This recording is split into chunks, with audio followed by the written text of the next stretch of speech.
বাড়িতে ঢোকার সঙ্গে সঙ্গেই এসে বলল, একটা পেয়ারা পড়ে আছে, চলো পেয়ারাগুলো সব পেড়ে নিতে হবে, না হলে পাখিতে খেয়ে নেবে, পেকে গেছে। হ্যাঁ, গিয়ে দেখলাম সত্যিই পেয়ারা পাড়ছে, আমরা কুড়োতে শুরু করলাম, দেখলাম অনেকগুলো পেয়ারা হয়েছে পাকা পাকা, না হলে এগুলো সব পাখিতে খেয়ে নেবে গাছে থাকলেই। আর এই যে পেয়ারাটা কেন জানি না কালো হয়ে গেছে, ওটাই পড়েছিল, ওটাই উনি দেখেছে এসে।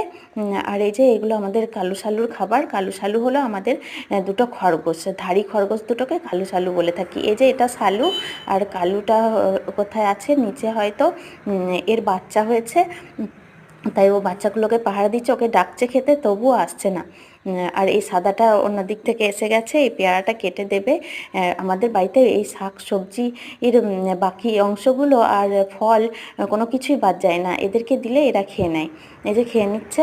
আর এই যে সালু এবারে এসে পড়েছে, খাচ্ছে। এভাবেই আমাদের শাক এগুলো নষ্ট